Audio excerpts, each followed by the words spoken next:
ಎಲ್ಲರಿಗೂ ನಮಸ್ಕಾರ. ಮೊದಲನೆಯದಾಗಿ ನವರಾತ್ರಿ ಹಬ್ಬದ ಹಾರ್ದಿಕ ಶುಭಾಶಯಗಳು. ಇನ್ನೇನು ಕೆಲವೇ ದಿನಗಳಲ್ಲಿ ನವರಾತ್ರಿ ಹಬ್ಬ ಶುರುವಾಗುತ್ತಲಿದೆ.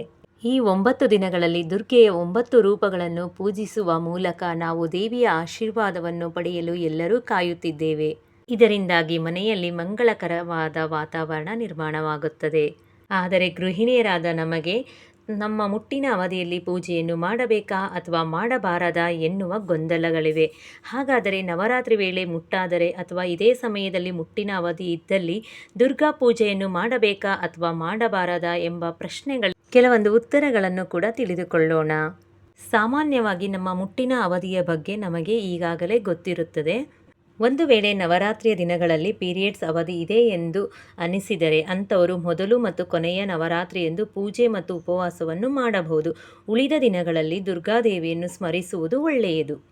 ಬೆಳಗ್ಗೆ ಎದ್ದು ಸ್ನಾನ ಮಾಡಿ ಶುಭ್ರವಾದ ಬಟ್ಟೆಗಳನ್ನು ಧರಿಸಿ ಪೂಜಾ ಕೊಠಡಿಯ ಮುಂದೆ ನಿಂತು ಮಾತೃದೇವತೆಯ ದರ್ಶನ ಪಡೆಯಬಹುದು.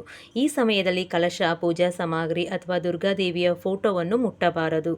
ಹಾಗೆಯೇ ನೀವು ಬಯಸಿದರೆ ಪೀರಿಯಡ್ ಸಮಯದಲ್ಲಿ ನಿಮ್ಮ ಮನೆಯಲ್ಲಿ ಪೂಜೆಯನ್ನು ಮಾಡಲು ಅರ್ಚಕರನ್ನು ಕರೆತರಬಹುದು ಅಥವಾ ಕುಟುಂಬದ ಇತರ ಸದಸ್ಯರು ಕೂಡ ಪೂಜೆಯನ್ನು ಮಾಡಬಹುದು.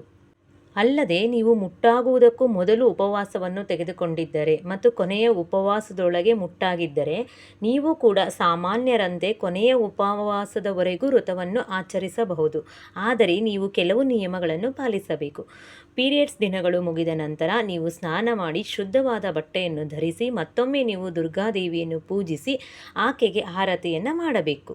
ನವರಾತ್ರಿಯ ಹಬ್ಬದ ಮಧ್ಯದಲ್ಲಿ ಮುಟ್ಟಾಯಿತೆಂದು ಮಹಿಳೆಯರು ನಿರಾಶೆಗೊಳ್ಳುವಂಥದ್ದು ಬೇಡ.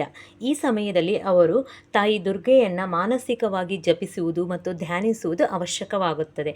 ಇದನ್ನು ಮಾಡುವುದರಿಂದ ನೀವು ಪೂಜೆಯ ಸಂಪೂರ್ಣ ಫಲವನ್ನು ಪಡೆಯುತ್ತೀರಿ ಮತ್ತು ತಾಯಿ ದುರ್ಗೆಯು ನಿಮ್ಮೆಲ್ಲ ಆಸೆಗಳನ್ನು ಕೂಡ ದೇವಿ ಈಡೇರಿಸುತ್ತಾರೆ. ಮುಟ್ಟಿನ ಸಮಸ್ಯೆ ಇರುವಂತಹ ಮಹಿಳೆಯರು ಉಪವಾಸದ ಜೊತೆಗೆ ದುರ್ಗಾ ಸಪ್ತಶತಿಯನ್ನು ಮನಸ್ಸಿನಲ್ಲಿ ಪಠಿಸಬಹುದು. ಈ ಪಾಠ ನಿಮಗೆ ನೆನಪಿಲ್ಲದಿದ್ದರೆ ನಿಮ್ಮ ಮೊಬೈಲ್ನಲ್ಲಿ ಇಂಟರ್ನೆಟ್ ಮೂಲಕ ಈ ಪಠ್ಯವನ್ನು ಓದಬಹುದು. ನೀವು ಏಕಾಂತ ಸ್ಥಳದಲ್ಲಿ ಕುಳಿತು ಈ ದುರ್ಗಾ ಸಪ್ತಶತಿಯನ್ನು ಓದಬಹುದು. ಕಡ್ಡಾಯವಾಗಿ ಸ್ನಾನ ಮಾಡಿದ ನಂತರ ಶುದ್ಧವಾದ ಬಟ್ಟೆಯನ್ನು ಧರಿಸಿ ನಂತರ ದುರ್ಗಾ ಸಪ್ತಶತಿಯನ್ನು ಅಭ್ಯಾಸ ಮಾಡಬೇಕು. ನವರಾತ್ರಿಯ ಮೊದಲು ನಿಮಗೆ ಮುಟ್ಟಾಗಿದ್ದರೆ ಅಥವಾ ನವರಾತ್ರಿ ಹಬ್ಬದ ಮೊದಲ ದಿನದಂದೇ ಮುಟ್ಟಾಗಿದ್ದರೆ ನೀವು ಉಪವಾಸ ಮಾಡಬಾರದು. ಹೇಗಾದರೂ ನೀವು ಉಪವಾಸ ಮಾಡಲು ನಿರ್ಧರಿಸಿದ್ದರೆ ನೀವು ಪೂಜೆಯನ್ನು ಮಾಡದಿರಿ. ಬದಲಾಗಿ ಮನೆಯಿಂದ ಯಾರಾದರೂ ಪೂಜಿಸಬಹುದು.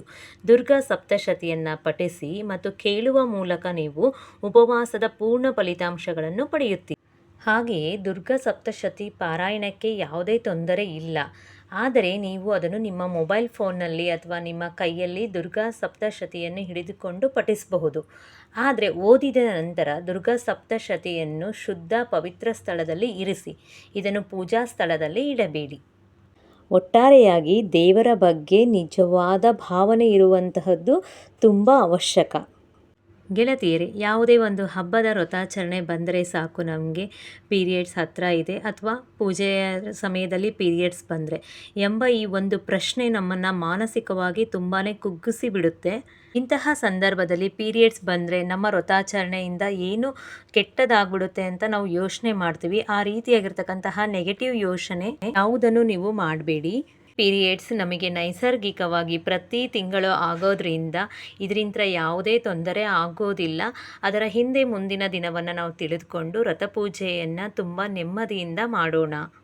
ಗೆಳತಿಯರೇ, ಈ ಒಂದು ಮಾಹಿತಿಯನ್ನು ನಾನೊಂದು ಪೇಪರ್ ಆರ್ಟಿಕಲಲ್ಲಿ ಓದಿದ್ದೆ. ಇದು ನನ್ನ ಮತ್ತು ನಿಮ್ಮೆಲ್ಲರ ಸಮಸ್ಯೆ ಆಗಿರುವುದರಿಂದ ಈ ಒಂದು ವಿಡಿಯೋವನ್ನು ನಿಮಗೆ ತಲುಪಿಸಿದರೆ ನಮ್ಮಲ್ಲಿರ್ತಕ್ಕಂತಹ ಕೆಲವು ಗೊಂದಲಮಯಗಳಿಗೆ ಉತ್ತರ ದೊರೆಯುತ್ತದೆ ಎಂದು ಒಂದು ಚಿಕ್ಕದಾಗಿ ಉತ್ತರವನ್ನು ನೀಡುವ ಪ್ರಯತ್ನವನ್ನು ಮಾಡಿದ್ದೇನೆ.